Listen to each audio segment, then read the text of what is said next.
Have you ever looked at yourself in the mirror and felt like something was missing? Like the person staring back at you wasn't really you anymore. Maybe you saw the same eyes, the same face, but deep down, you couldn't connect with that reflection. You felt present, but at the same time, completely absent. It's as if you were living your life on autopilot, drifting through days without truly feeling them, almost like a ghost wandering through your own existence. Now imagine that feeling magnified by fame, wealth, recognition, and millions of people knowing your name. Imagine standing on stage, lights flashing, cameras pointed at you, and yet inside, feeling completely invisible. That's exactly how Johnny Depp once described his life. He said that despite all the success, all the roles, all the applause, he often felt like a ghost in his own story. It's one of the most heartbreaking confessions he's ever made. And the truth is, it's something that quietly resonates with many of us, even if our lives look nothing like his. When we think of Johnny Depp, we picture larger-than-life characters. Captain Jack Sparrow with his slurred wit and unpredictable charm. Edward Scissorhands, silent yet haunting. The Mad Hatter, Willy Wonka, all these eccentric and unforgettable roles. For decades, he was the man who could disappear into anyone. But that was part of the problem. The more he became someone else on screen, the more he drifted away from himself. You see, when he said he was a ghost, he wasn't just speaking about loneliness. He was speaking about identity. He played so many characters that the world began to know them better than it knew him. And over time, he began to lose track of where the characters ended and where he began. It's like wearing a mask for so long that when you finally take it off, your own face feels unfamiliar. That's something we can all relate to, even outside of Hollywood.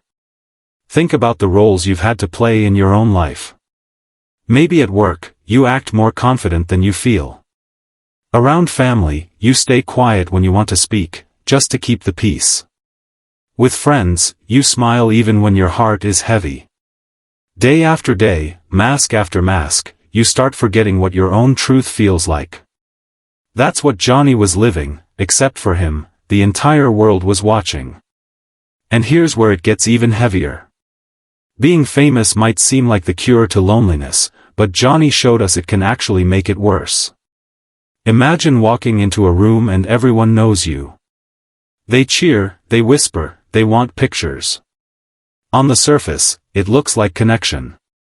But deep down, he felt unseen. Because people weren't interested in Johnny, the person. They wanted Jack Sparrow, or Edward Scissorhands, or the idea of Johnny Depp they had created in their minds.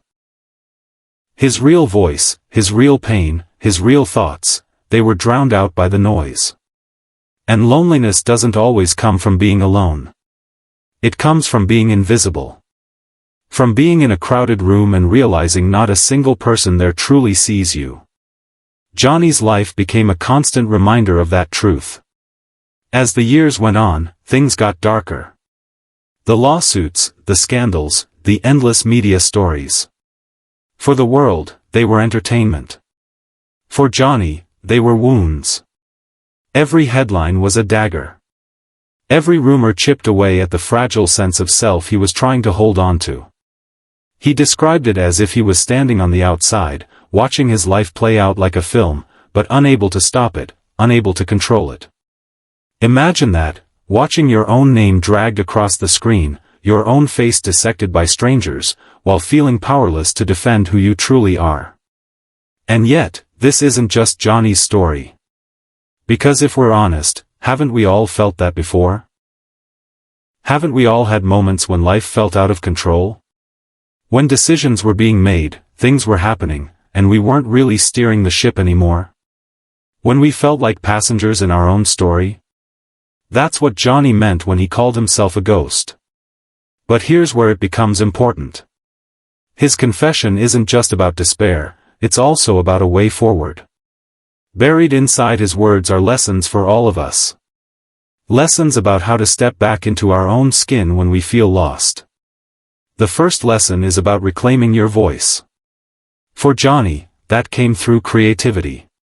When acting wasn't enough, when the spotlight became suffocating, he turned to music, to painting, to art. These weren't performances for anyone else. They were outlets. They were ways to get his voice back when words failed him. And that's something mental health experts talk about too. When you feel invisible, the act of creating, whether it's journaling, sketching, playing an instrument, or even cooking, becomes a way to remind yourself that you exist.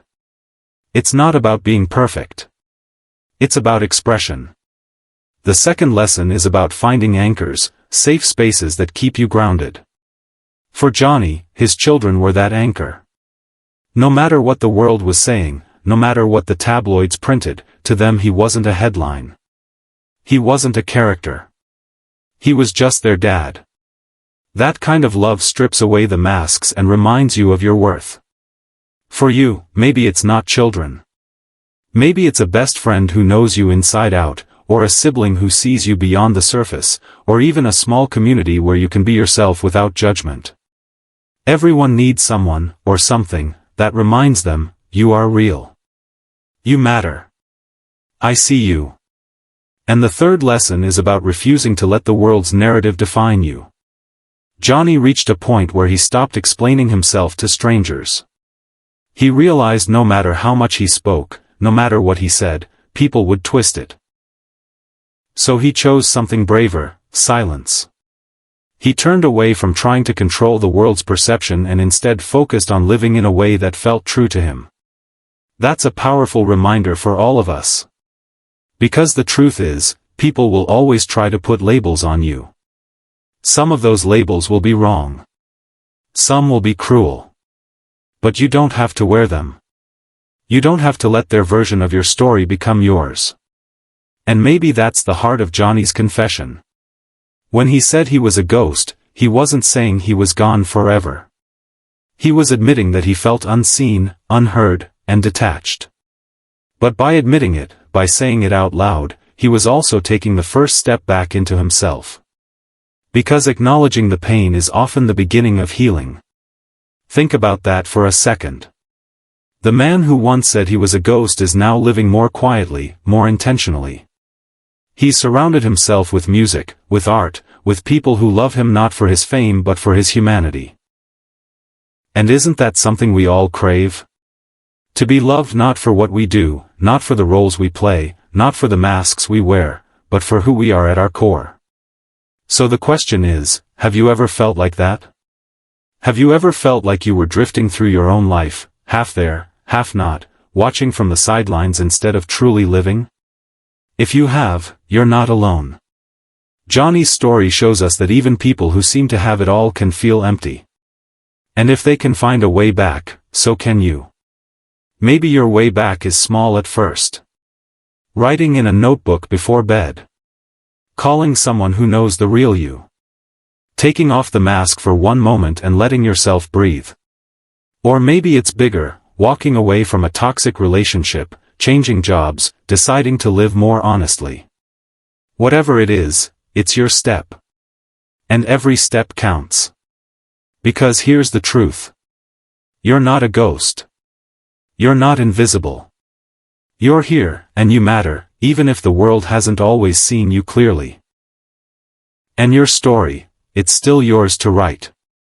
So maybe tonight, before you sleep, ask yourself this: are you living as the main character in your own life, or are you standing on the sidelines like a ghost?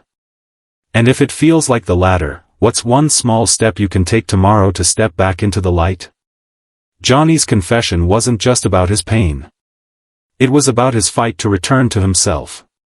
And maybe, in some quiet way, it's also about yours.